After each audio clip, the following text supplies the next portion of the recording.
تب جا کر کے بنے ولی. تو یہ ہے دوست. اب مجھے بتا دیں کوئی کائنات میں ایک ایسی چیز بتا دیں جو رب کی نہ ہو. ایک چیز مجھے ایسی بتا دیں کہ یہ اللہ کی نہیں. ہر شہرہ خالق خدا سے، ہر شہرہ مالک مصطفیٰ سے، ہر چیز کو پیدا کرنے والی ذات رب کی ہے اور مالک مصطفیٰ ہے. پتہ یہ چلا ہر چیز اللہ کی ہے، اور جب ہر چیز رب کی ہے تو رب نے ہر چیز دے دی اپنے بندوں دوست کو، اولیاء اللہ کو. اب وہ جو چاہیں کر سکتے ہیں. اسی لیے تو ہم اہل سنت و جماعت کا عقیدہ ہے کہ چاہے تو اشارے سے اپنی کایا ہی پلٹ دے دنیا کی. یہ شان ہے ان کے غلاموں کی، سردار کا عالم کیا ہوگا. کایا پلٹیں گے کب؟ جب رب نے انہیں اختیار دیا ہو. تو یہ ہے اللہ کے دوست، اولیاء اللہ. اب یہ ہیں کون؟ شان کیا ہے؟ تو رب نے ان کی شان بتائی، لا خوف علیہم ولا هم یحزنون. شان یہ ہے کہ ان پر نہ کوئی خوف، ان پر نہ کوئی غم. بے خوف اور بے غم اگر کوئی ہے تو اللہ کے دوست. کوئی خوف نہیں، کوئی غم نہیں. اللہ کے دوست پر نہ کوئی خوف ہے نہ کوئی غم. یہ ہے ان کی شان. اللہ والوں کی شان یہ ہے کہ دنیا کے اندر ہیں بے خوف بے غم، کوئی خوف نہیں.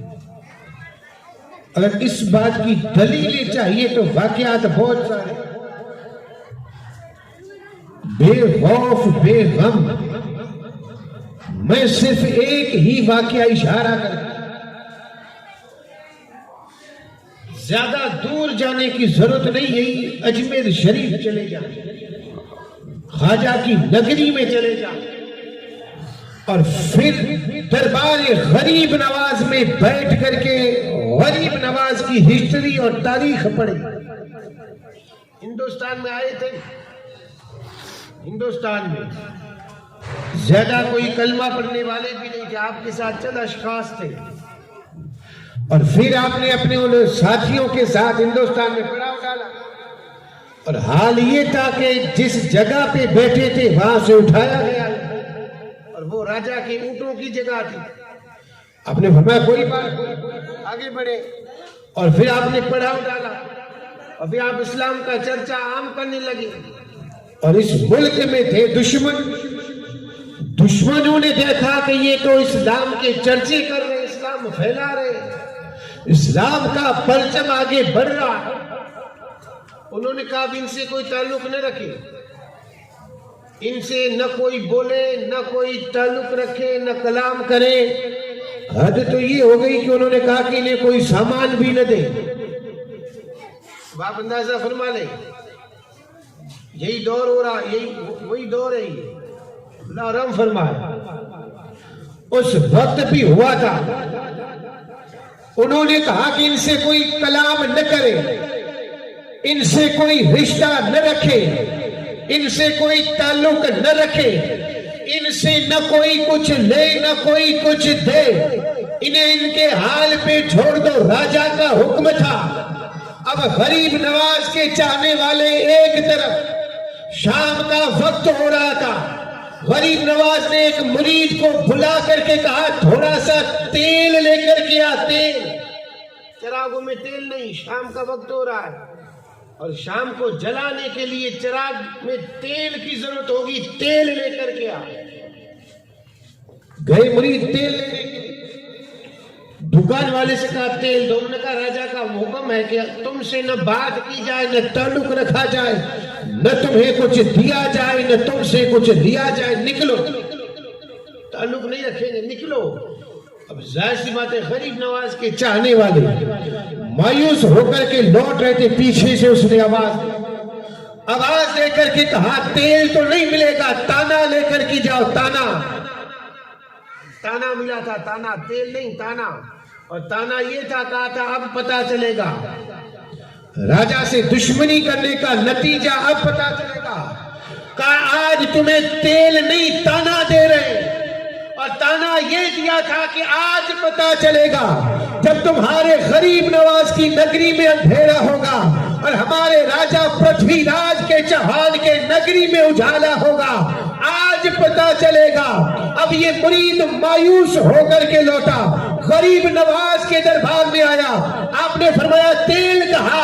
اس مرید نے کہا حضرت تیل تو نہیں دیا، تانا دیا ہے، اور انہوں نے یہ کہا ہے کہ آج ہماری نگری میں اندھیرا ہوگا اور راجا کی نگری میں اجالا ہوگا. جب مرید کو مایوس دیکھا تو غریب نواز نے فرمایا بیٹا غم مت کر.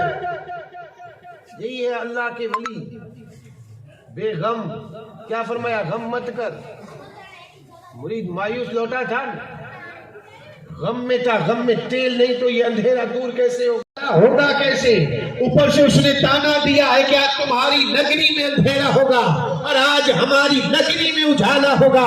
اب یہ غم میں تھا. قربان جاؤں رب کے ولیوں پہ. غریب نواز نے کہا بیٹا غم مت کر، بے غم ہے. یہی حال ہمارا ہو تو حالت خراب ہو جائے.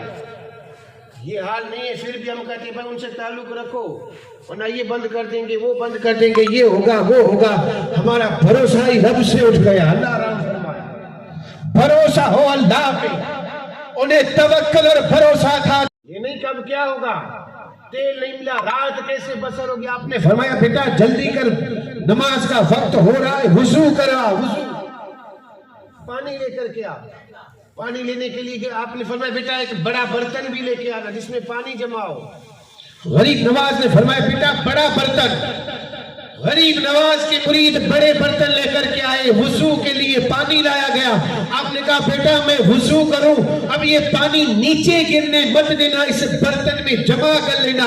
آپ نے وضو فرمایا اور پانی جو جمع کیا گیا تھا آپ نے فرمایا بیٹا اس پانی کو پھینکنا مت، اس پانی کو چراغوں میں ڈال دو. آج غریب نواز کی نگری میں تیل کی بجائے پانی جلے گا، اور اس راجا کی نگری میں جو چراغوں میں تیل ہے وہ پانی بنے گا.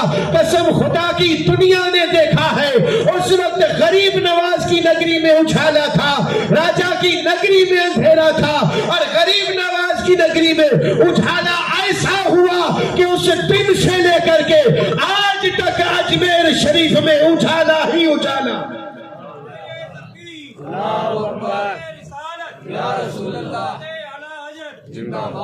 یہ ہے بے خوف اور بے غم.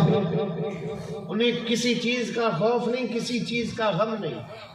تو یہ ہے ان کی شان. اب یہ شان ان کی ہے تو پہچان کیا؟ پہچان بھی تو ہونی چاہیے کہ ولی کہتے کس کو ہے. شان جن کی یہ ہو بے خوف بے غم. اب یہ ہیں کون؟ اے رب ذرا بتا ہم پہچانے کیسے کہ تیرے دوست یہ ہیں جن کی شان یہ. تو آگے رب نے پہچان بتا دی. دنیا کا دستور ہے کہ پہلے پہچان بتائی جائے پھر اس کی شان بتائی جائے. دنیا کا دستور ہے پہلے پہچان پھر شان. یہ رب کا قانون ہے کہ رب نے پہلے شان بتائی پھر پہچان. پہلے شان بیان کر دی. دنیا والوں کا دستور کیا ہے؟ لیکن یہ ہو سکتا ہے آپ نہ سمجھیں اس بات کو. کوئی بڑا مقرر آتا ہے نا بڑا، تو سب سے پہلے تو آپ کو اس کی پہچان دی جاتی ہے، اس کا نام دیا جاتا ہے کہ فلاں مقرر آ رہا ہے، فلاں مقرر. اور پھر اس کی پہچان دی جاتی ہے کہ اس کے پاس کتنا علم ہے، ڈگریاں کتنی ہے، شیخ الحدیث ہے یا شیخ التفسیر ہے، مفتی ہے، کیا کیا ہے، ساری چیزیں بتائی جاتی ہیں.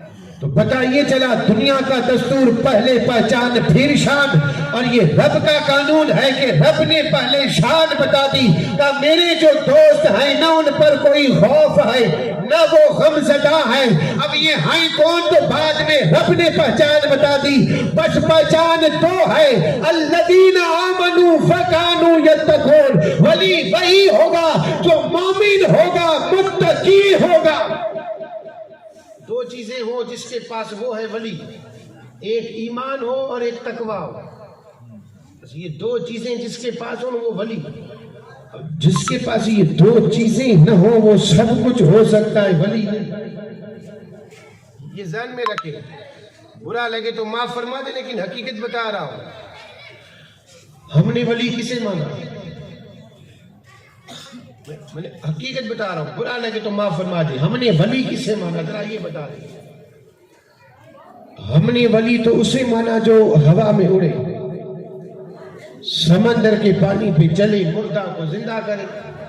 ہم نے تو ولی اسے مانا۔ کیا اسی کا نام کرامت ہے؟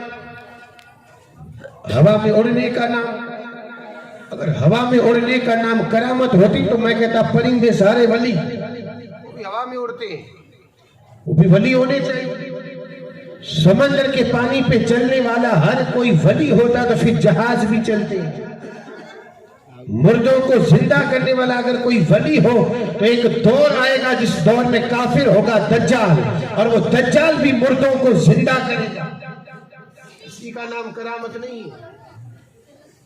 ہم نے تو اسی کا نام کرامت سمجھا، مردوں کو زندہ کرے، بس سمندر کے پانی پہ چلے، ہوا میں اڑے، کہہ دیا ولی۔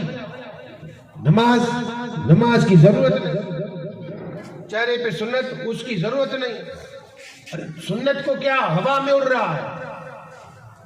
سنت پہ نہ چلے اور ہوا میں اڑے، سب کچھ ہو سکتا ہے، ولی نہیں۔ ولی کے لیے ضروری ہے ایمان ہو، ایمان، اور جس کے پاس ایمان ہوگا وہ سنت کا پابند ہوگا۔ مومن و سنت کا پابند ہو، یہ کس نے کہا؟ ایمان والا ہو اور سنتوں پہ عمل نہ کرے، یہ کس نے کہا؟